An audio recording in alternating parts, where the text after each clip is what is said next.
Hello, everybody. Welcome back to the JY podcast. Today, we're going to be talking about Spider-Man: No Way Home, and I thought the movie overall was like pretty good, but I do think it was overhyped. I've seen a lot of people say best like movie of all time. Best superhero movie.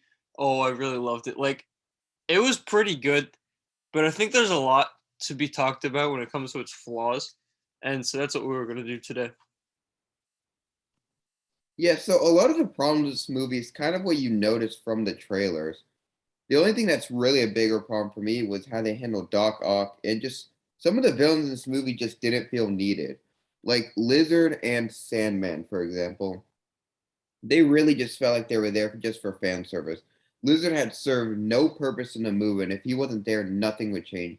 Same for Sandman. I honestly felt like he was kind of out of character, especially after like his whole redemption in Spider-Man 3. And then Doc Ock, they made him out to be like he was going to be this cool villain, but he really does nothing in the movie after the bridge scene. Yeah, that was I was kind of noticing that it was really just a Green Goblin movie.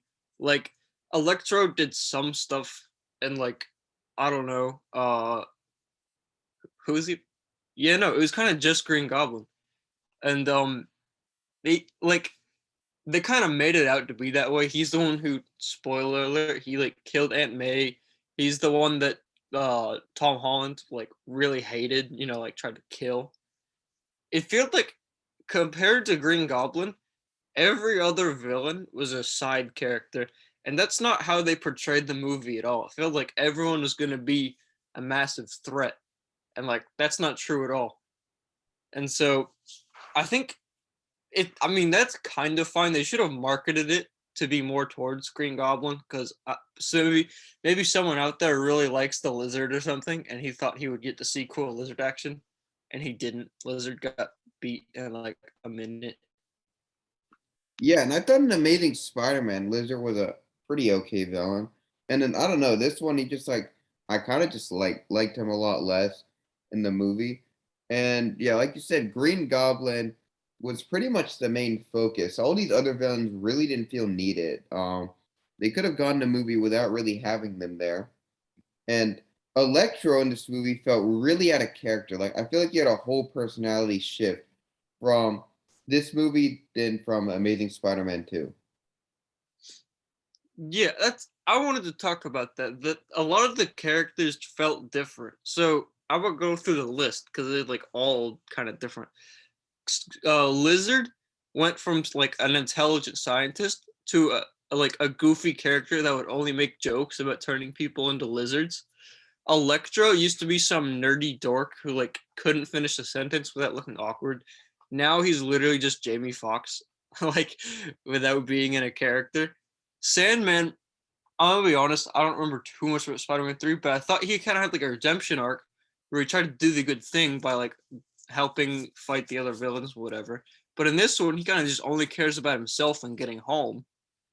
And then I would say the only ones that actually kind of stayed mostly true were the two actual characters they wanted to progress, which were Doc Ock and Green Goblin. Yeah, I think we pretty much said like our main problems with the villains. I kind of just wanted to talk about also the ending and everything. I feel like this whole ending really sets up for like a whole reboot for the character, but like I don't really know where they're gonna actually take him from here. And these villains have all been shown now from the other universes. How are they gonna introduce like the Sinister Six now into the MCU? Because I feel like if he meets like someone named Norman Osborn and stuff, or Doc Ock, like before they become the villains, he's gonna have an idea of it and probably try to stop them. Like, and it's just gonna kind of feel weird if we get them again in like two movies later in their new form. So I feel like this movie really just messes up the chances of us getting a Sinister Six. Yeah, that's what I was thinking. Like the whole ending itself felt really weird to me. Like usually when a movie makes like or like a trilogy or something makes a really big shift, I'm down for it. I like when they do stuff like that, take risks. But this one, it felt like awkward to me. Like we would be doing a lot of stuff over again, like telling people he's Spider-Man. And I don't know, it felt like it just made me uncomfortable. and it kind of made me angry at the same time because I was thinking they Strange didn't make it so that everybody never knew he was Spider-Man. They just made it so they forgot. So why doesn't he just man up and just tell them instead of being so awkward about it? Like, I don't know what he's waiting for. Probably just the next movie so they can make the whole thing about him trying to tell MJ or something, which we already had a movie about, but whatever. Yeah, and the Homecoming, like, post-credit scene and stuff was setting up Vulture and Scorpion, and now I think they're just gonna forget who he is, and it's just gonna kinda take away from them returning. Like, I don't know what they're gonna do with past villains they've set up to do, and I thought Mysterio might be able to come back, like, later because the end of it when, like, that guy takes a chip, I thought it was, like, teasing a possible chance someone else takes the mantle, but I feel like this is just really a reboot. Like, all these villains they've set up in the post-credit scenes aren't coming back, and this whole new trilogy is gonna feel like this old one never even existed. Yeah. And speaking of villains they set up in the post credits, spoilers again, they had that little Venom thing. And that one, I think it's fine, but it's not exactly what we wanted.